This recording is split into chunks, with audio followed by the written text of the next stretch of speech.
One former sports agent has weighed in on the Dolphins' options with wide receiver Tyreek Hill. We're going to explore that here today on this episode of Locked On Dolphins.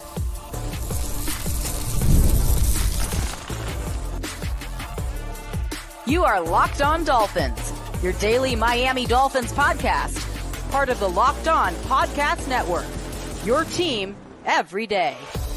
All right, Miami. Welcome to another episode of Locked On Dolphins. It's your team every day here on the Locked On Network.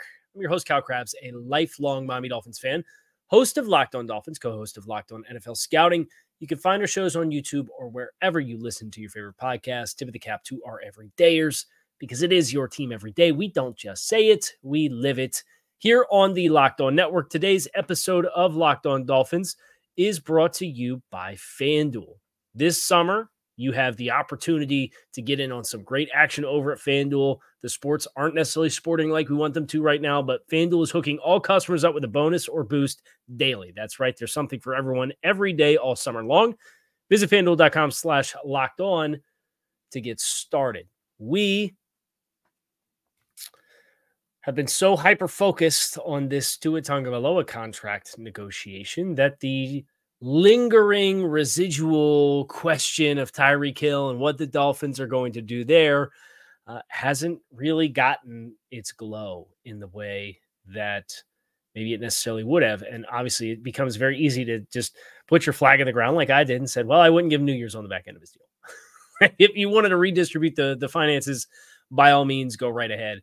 But it feels like a pretty open and shut decision as far as what the Dolphins ideally would like to do. But as we are learning with all of these player negotiations, what the team would ideally like to do, oftentimes there's pushback from the individual players who have their own relative interests. And in the interest of Tyreek Hill, he's looking for a market relevant contract as he enters into the final year of guaranteed salary with the Dolphins this year.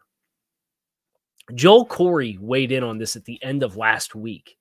And if you're not familiar with Joel Corey, he writes for CBS Sports, former sports agent, helped found Premier Sports and Entertainment, the sports management firm that represents professional athletes and coaches. Before his tenure at Premier, Joel worked with Management Plus Enterprises, which represented Shaquille O'Neal, Hakeem Olajuwon, and Ronnie Lott, amongst others. Okay, so Joel Corey, not only a very robust and impressive background in the sports agency world, but for CBS Sports, does an outstanding job as far as like breaking down from a contract and a negotiations and a salary cap perspective, like all of the news as stuff happens. He's like, all right, well, here's the relevant options and here's the outcomes and here's historical precedent of these things across the league. And he put this story together at the end of last week. I believe it ran on Thursday.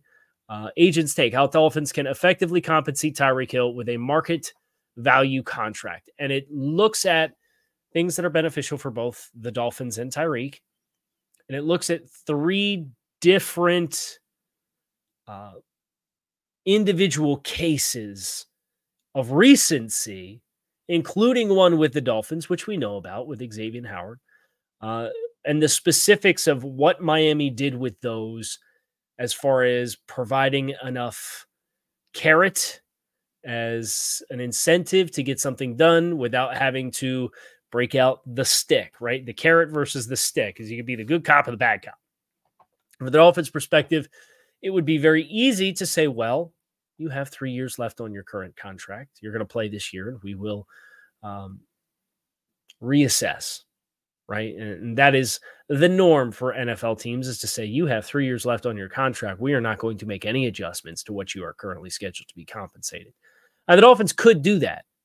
And where they ultimately choose to go with Tyreek is going to, I think, say a lot in regards to the window of time in which we should expect to see Tyreek Hill continue to be a member of the Dolphins. I know Big O, who's out here in the Dolphins content creator space, a long-time personality in South Florida sports, has been pretty adamant this summer that this needs to be the Dolphins' last year with Tyreek Hill. You want to break off too early instead of too late. And ironically, the analogy that he points to is you broke it off too late with Xavier Howard, in part because you partook in some of these contract gymnastics, right?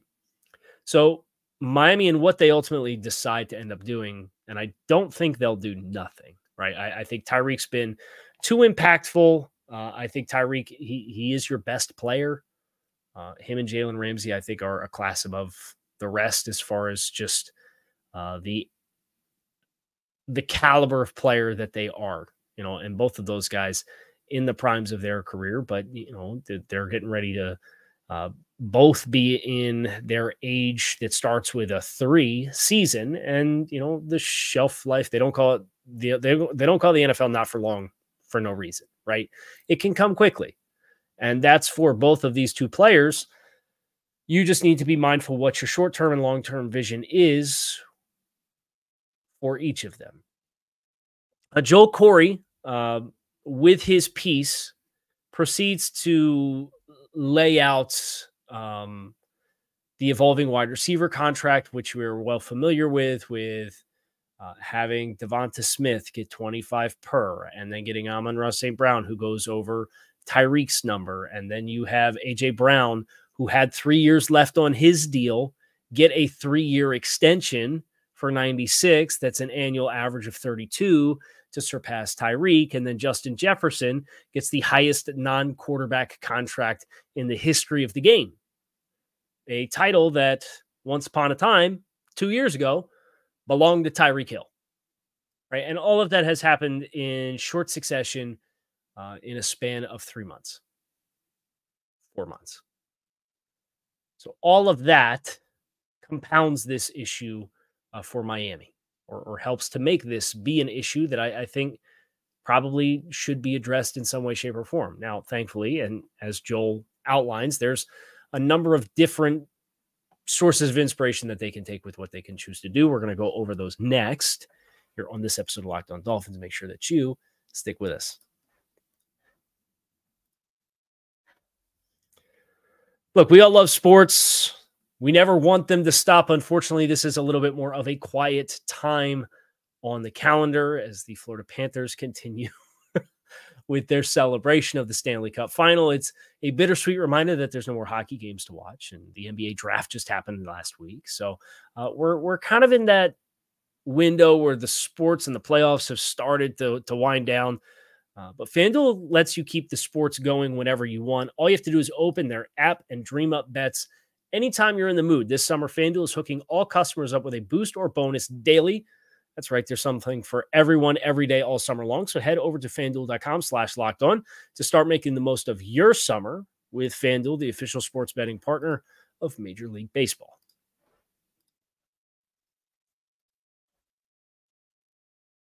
Joe Corey pointed to the Xavier Howard situation first and laid out this is why I appreciate Joel Corey's pieces, is he laid out the timeline of how the Dolphins got to the point where they needed to, unfortunately, set a precedent of managing an elite player's contract with 3+ years left on the deal.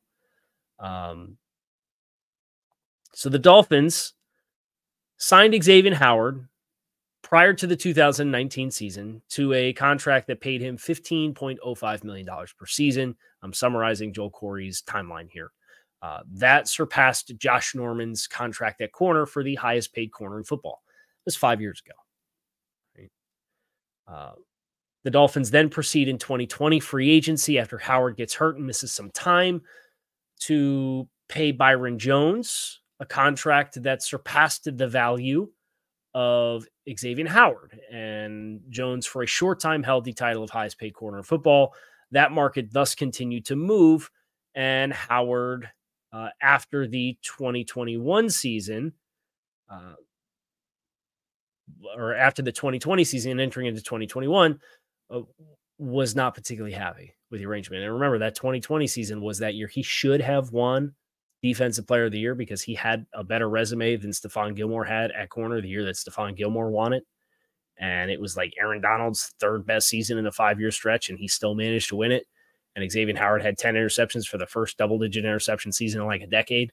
But because he played for the Dolphins, we didn't get the glow we deserved there for Defensive Player of the Year award. But the Dolphins put some modifications, including $3.5 million of incentives into Howard's contract the following season with the promise that he would get his contract renegotiated after the end of the season. So there was a measure of good faith that was given with a short-term Band-Aid that said, we're going to come back to this in the offseason. We promise. And it was enough to appease Howard and get him through the season. And then in 2022, when he had 3 years and $39 million left on his contract, he got a renegotiation that put him under contract for 5 years for a total of $90 million. It's a lot of money. And as we know, he played 2022 and 2023 and is gone. And that's the part where I remember that. So maybe that's me wearing my scar tissue the way that so many of us, including me at times, wears the Christian Wilkins scar tissue with some of these player negotiations that, like, guys, we've seen this story before. Don't let this go the same path that it went with him. And then you hear Tyreek with 3 years left as a wide receiver that's getting into his 30s. You hear 3 years left on the deal. You want to redo it and put years on the back end. And within 2 years, that player's gone. That story didn't end well for Miami. Now, Miami reaped the benefits of that this year post June 1st with the salary cap influx, but they're still going to carry dead money this year, and they're still going to carry about $15 million in dead money next year as a result of the Xavier Howard cut. So that was probably the most extreme example. And unfortunately for Miami, when dealing with figuring out with Drew Rosenhaus and Tyreek what to do here, they're the team that did it, right? So it's like, well, if you did it for him, you have a precedent internally that suggests that you would be willing to go down this path with us. And Tyreek will have every bit of leverage to say, I have been a more consistent contributor than Xavier Howard was in any 2-season stretch during his entire career with the Dolphins. And he'd be right. He has been unequivocally the best wide receiver in football the last 2 years. And I know there's frustrations with some fans about how often he gets the ball and how often he's the first progression and what that prompts with Tua to sit on some of his progressions to try and get the ball into his best players. Like, I get all that. But this is an elite of elite one-of-one type of player in the NFL. And the 2-year production that he has had on the field is equal to and greater than anything you hoped it would possibly be for the price that you paid to bring him in. So he's got some leverage in that regard. And if you don't play ball, well, Tyreek has the historical precedent himself, since we're talking about historical precedences, of requesting trades. And do I think the Dolphins wide receiver one situation would be great hands with Jalen Waddle? If you did move on, yes. But if you want to move on, it should be because it's a mutually decided upon best interest for everybody. You don't want somebody to hold your feet to the fire and force you to do that before you're ready to go. Joe Corey outlines, as we mentioned, a situation elsewhere in the league at wide receiver, and then somebody on the defensive side of the ball that is, ironically enough, connected to the Dolphins. Those are his other two. We mentioned A.J. Brown, and then we'll finish with the one that's got some cruel irony to it. A.J. Brown signed the 3-year, $96 million extension that goes into effect in 2026. $32 million per season. $84 million of that in guarantees. The $51 million fully guaranteed at signing is the second most ever for a wide receiver behind Tyreek's initial contract with the Dolphins, right? So the Eagles gave A.J. Brown the bag. And what the Eagles are at risk of doing is what they've already experienced at the cornerback position. And we've talked about the Dolphins and the perception of them as an all-in team When in reality, you look at the cash spending of teams like the Cleveland Browns and the Philadelphia Eagles, and the cash to cap ratio far, far, far exceeds that of the Dolphins. They are utilizing void years at an extreme rate. They are borrowing from future cap at an extreme rate. And it gives them short-term a major competitive advantage for how much of their talent they're able to retain on their roster. If the Dolphins wanted to do that, they could have done that. And that was kind of my point this time last year, as we're getting ready for, well, Robert Hunt needs a new contract, and Christian Wilkins needs a new contract, and you're getting ready to pay Tua, and you're getting ready to pay Jalen Waddle. And like, you have to pay it. You have to figure out who you want to pay. Theoretically, they teams like Cleveland and Philly, like they bring everybody back. Now there's going to be a real ugly culmination at the end of that rainbow, but they do it. You can do theoretically whatever you want. And that's always kind of been my stance with the situation the Dolphins face, is they could run the whole thing back with the gang if they wanted to. You just got to know when this window closes, you go back to not necessarily square one, because you're still going to have a nucleus of talent that you didn't have in 2018 when you tore the whole thing down. My point being, Philly did this because of their approach to their entire roster management and salary cap management. But they did this at corner the past few years, and now they are stuck with James Bradberry. Like they're going to take him from corner and try and play him at safety, just because he can't move on the outside anymore. He can't run. But it would cost them more, even at this stage, to get rid of him than it would to keep him. And that's kind of the shoes you walk into with A.J. Brown, especially when you consider the $51 million fully guaranteed at signing for a player that had 3 years left on his contract. That was in the same way as Xavier Howard's signing was facilitated in some degree by the Dolphins putting another player under contract with Byron Jones. The Eagles signed Devonta Smith to a contract extension that was equal to A.J. Brown's before A.J. got the 3-year extension, the new headline, and a whole bunch of extra guaranteed money. The last example is interesting, and it actually has it feels like a two-pronged effort by this team, and we'll get into that with them. And I think that may be the best option for the Dolphins, personally, out of the ones that Joel Corey outlines, because Xavier Howard was incentives. We'll give you incentive money. A.J. Brown was, we're going to give you a new extension that's a current market reset, even though you have all those years left on the deal. This other one's probably the most interesting of the ones that Joel Corey provided. We're going to look at that next here on this episode of Locked On Dolphins. Stick with us.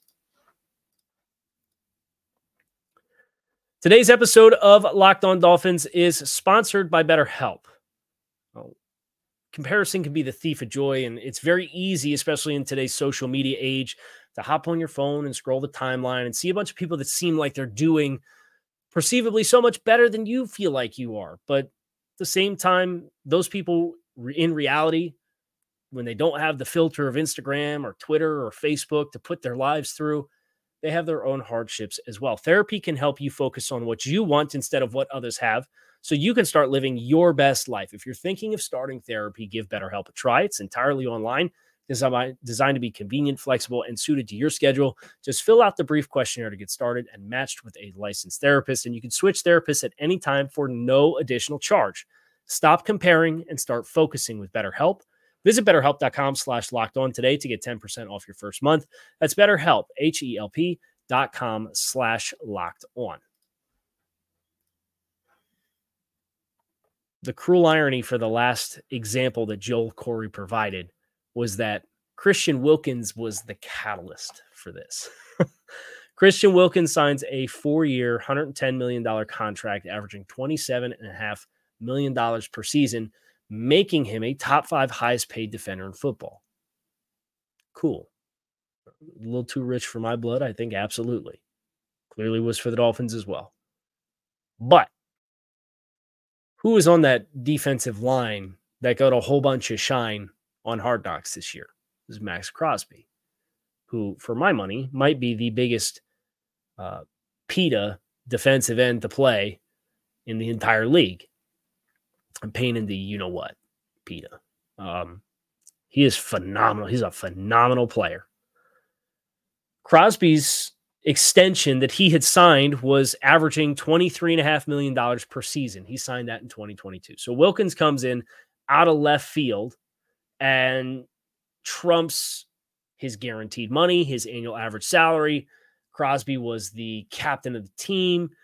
So as much as these things usually do sort themselves out, I think it is worth acknowledging that like teams do have to sort these kinds of things out as far as messaging and top players. And I think that's a nice reminder for Miami with Tyreek that doing nothing probably is not going to yield the best results.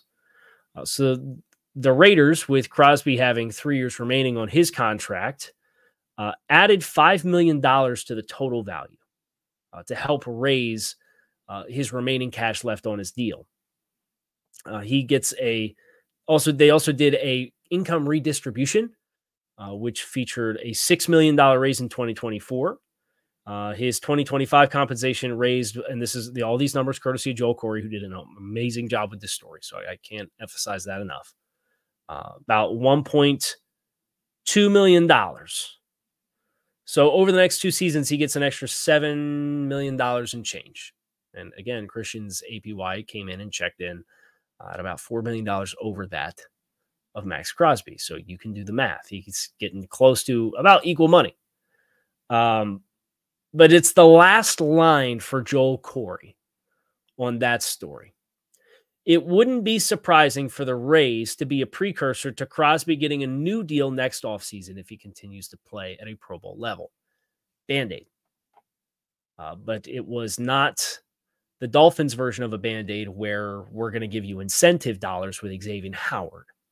It was Band-Aid in income redistribution and a brief, small total raise in the value of the contract.